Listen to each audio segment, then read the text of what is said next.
So this is coming up again, so I feel like I need to talk about it. Do not use Telegram, the messenger, at all. There is no reason to use it. There is, actually, there are. Let's make a list, shall we? Unlimited groups, check. Public channels that act like blogs, check. Encrypted voice calls, check. Encrypted video calls, check. Free unlimited cloud storage, check. 2 GB file size limit, check. Scheduled messages, check. Multi-device login, check. Chat without sharing phone number, check. There's a whole ass list on the Telegram tips channel, but you get the point. Telegram, a lot of people using it have this idea that it is a private messenger. It's not. A lot of people have the idea that it is end-to-end encrypted. It is not. Not even Telegram says they're end-to-end encrypted except when you create a secret chat. These are assumptions about what people think and assumptions that end-to-end encryption is the holy grail of security and privacy. Also, Telegram's voice and video calls are end-to-end encrypted. So yeah, claims about Telegram absolutely not being encrypted are false and misinformed. A lot of people have the idea that it's some kind of alt-tech or decentralized system. It is not. Telegram is a private organization self-funded by a billionaire and not owned by any of the tech giants that are public companies like Facebook, Google, Microsoft, Netflix or others. By definition, it is alt-tech and always will be until it manages to file for an IPO. It is just as bad as using Facebook Messenger in terms of your privacy and security. In fact, there's a good reason to think that using something like WhatsApp, even though it's a spyware program, is better for your privacy than Telegram. Again, so many assumptions. If Facebook Messenger and WhatsApp can be trusted, then you can trust their privacy policies. If you compare Facebook's policies against Telegram, you'll see how much data Facebook collects from you. These data points include who you are, who you talk to, when you talk to, your precise location, your government-issued ID, your behavior and your interests, your political leanings, and I could go on, but go ahead. WhatsApp is clearly better because again, you assume it has end-to-end encrypted, but in reality, there is zero proof that WhatsApp is end-to-end encrypted 100% of the time or just 5% of the time. There's a sheer difference between having obfuscated code in your APK with backdoors and having a 100% open source client app which has verifiable builds so you can actually see what data it sends to the server and what it actually has on you. Telegram honestly sucks. There's no reason to use it. Personal opinion and not a fact. There are many other alternatives that are actually good, that do the things that Telegram pretends to do. Telegram doesn't pretend to do things, it actually does things. Go ahead, tell me your username, I could send you a whole HD movie to you right now. Telegram does what it says. There are two main ones. The more old-fashioned and still very extensible one is XMPP. Really? A more normie-friendly, aside from XMPP, a more normie-friendly thing that does what Telegram does is what's called Matrix. So Matrix, both Matrix and XMPP function basically in the same way. It's the same way like an email server works. Anyone can install this kind of software. You can install a Matrix server and you can create accounts there. You can create accounts on any Matrix server or XMPP. BRB, gonna tell my grandma to set up an XMPP server. Look into Matrix because it is much better than Telegram. Personal opinion and not a fact. And it actually is what Telegram pretends to be. A messaging service used by 500 million people? So let's talk about let's talk about Telegram's pretenses. Firstly, people say that Telegram is open source, okay? The Telegram system, messaging system is open source. It isn't, okay? They have open source clients. Really? It isn't. That you can download on your phone or download on your computer, but they directly interact with a proprietary server side that is entirely centralized, right? So there is one Telegram botnet that everyone connects to, and it is not, we have no idea what it is running, okay? In fact, 99% of the people have no idea what runs in the background. People using an Android phone have Google Play services running 24/7 in the background that we have no idea what it does. Most people aren't even going to look at the source code if you were to provide one because again, most people do not know how things work and why they should know about them. In fact, if you use something like Signal, you have no idea what it's actually doing because you have no access to the server. Even if you have the server source code, you have zero ways to actually verify that what they're actually running in the backend is actually the same. Even the source code for the desktop and mobile clients is very slowly released. No, it's not. Desktop and mobile builds are 100% reproducible and verifiable. You know, Telegram is not in any meaningful sense open source. You're confusing open source with free software. Telegram has all the source code of all its apps open for the public to see and fork.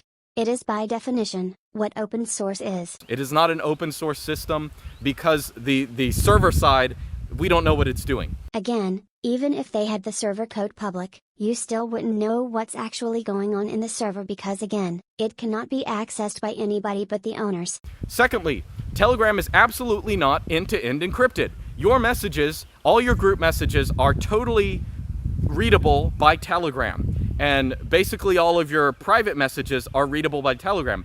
They are not end-to-end encrypted. Yes, Telegram is not end-to-end encrypted because all the data is stored on their servers, which gives you the ability to not make backups 100 times a day like WhatsApp, or have your phone nearby to use the desktop app, or have cloud drafts, because double ratchet algorithm comes with a lot of compromises, and Telegram's own encryption MT Proto 2.0 is very limited in functionality. User experience and security, they should be balanced, not at the expense of either. But Telegram themselves can read anything, okay, that is on their server.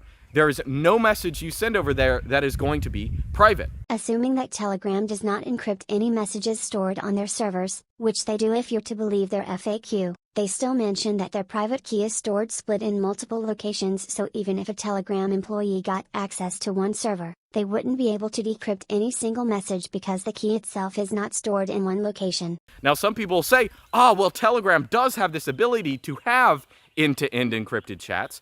And that is true. There is an option for that, but it's not used by many people, and it only works on mobile, and it only works with one device at a time. So you can't hook multiple mobile devices up to it. You can't, if someone sends you a message to, your account on Telegram, you can't read it on desktop if it's end-to-end encrypted, because it doesn't work on the desktop, because Telegram invented their own encryption scheme, and they haven't figured everything out with it, right, to be able to do this kind of stuff. Yes, this is true.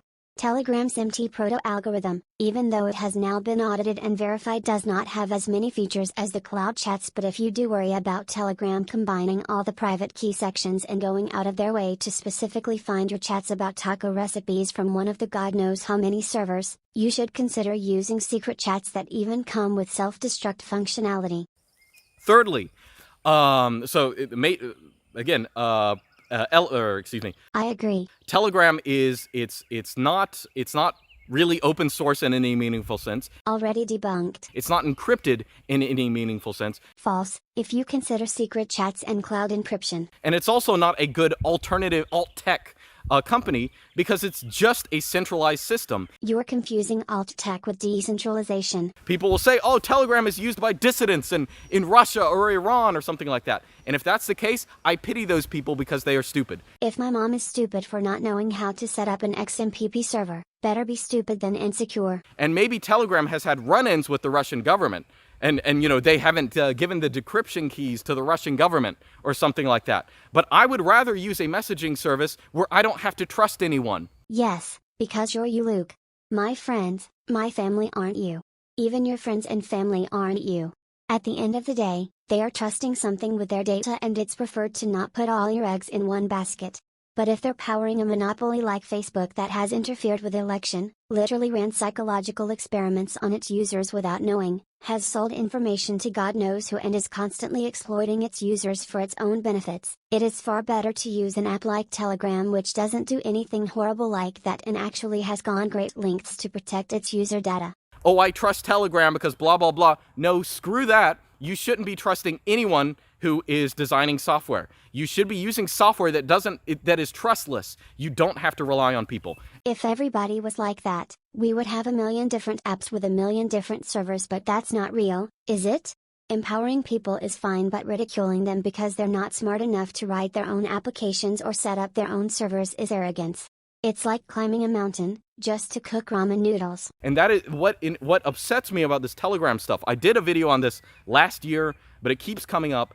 What upsets me about Telegram is so many people use it under the false idea that it is somehow a private service, it's something uniquely reliable. It is trash. Personal opinion and not a fact. In fact, when I did my video last year on this, I said more or less the same thing, and I said it's basically no better than Facebook Messenger or WhatsApp. And yes, Telegram is doing data mining and selling to third parties, exploiting human psychology and behavior, profiling every single one of its users, interfering with elections, banning people like Trump, and is NSA's personal pet. Wait, it's not? but Luke told me it was just like Facebook. And I actually got corrected on that, because really WhatsApp is a much more secure platform than Telegram, because Telegram uses an unvetted encryption scheme that they invented. False. Telegram's MT Proto 2.0 has been audited and verified. Stop with the lies, Luke. The only way WhatsApp is going to pay you is stealing your data and selling it to NSA. Whereas WhatsApp is actually, even though Facebook is monitoring it, it's a much more reliable encryption scheme, okay? This is clearly an assumption because no one can verify if WhatsApp's encryption algorithm doing what it says. The WhatsApp binaries have obfuscated code that makes it hard to verify anything at all. Till 2016, WhatsApp had no encryption at all, and after Facebook took over, they claimed that it did, but till now there's no real way to know if it is even encrypted or just a facade. On the other hand, you can go to Telegram's GitHub and take a look at how it encrypts your messages and where it sends it to. Get all your friends off Telegram. I have no friends. There's no reason for you to be on that. I listed several. You can, everything that you can have in Telegram, you can have in Matrix. Give me my meme stickers, unlimited cloud storage, scheduled chats, public channels, active communities, and the ability to host 1 million people in a voice chat with recording functionality, bots that let you play games with your friends. Just kidding. Element is an excellent alternative that I use myself, but it's bare bones as of now. It might confuse your friends, and some things that Telegram does are simply missing or slower than it. Don't get me wrong, it's nice that Element exists, but realistically it's never going to break the Facebook monopoly, which is more important right now than securing your memes. Telegram isn't even more usable than Matrix. Yeah guys, 500 million people on Telegram makes it very unusable. See? Even my grandma uses a custom XMPP server. Don't use Telegram. It's just honestly stupid. Just, yeah, don't. Don't use Telegram. WhatsApp is better. Facebook is better, even when they possibly have backdoors. Telegram isn't open source. Telegram is open source. Be consistent, Luke. Contradictions aren't helping. Telegram is the only chat app right now that rivals WhatsApp, and its founder Pavel Durov has been very consistent with his promises. Yes, it would be nice to have a service that you could 100% trust, but it's not a realistic goal right now and is not going to be anytime soon. Telegram only paves way for people to discover more alternatives to WhatsApp, an app that limits their ability to communicate in different ways. If you think people are going to give up everything and go on worse apps with less features or users, you're obviously mistaken. Everything works best when done gradually. First step is Telegram. Second step is an even more decentralized service, but it's not going to happen if you discourage people from using the only good alternative to WhatsApp and act like an arrogant nerd. Telegram has proven time and time again that it is reliable and protects its users instead of just shutting shop and doing things that piss people off. It's totally fine to use Telegram because it makes people comfortable to the idea of alternatives, and that in itself is going to make us win the privacy war.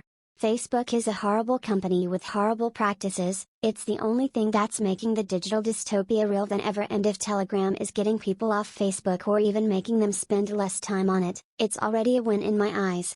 Use Telegram.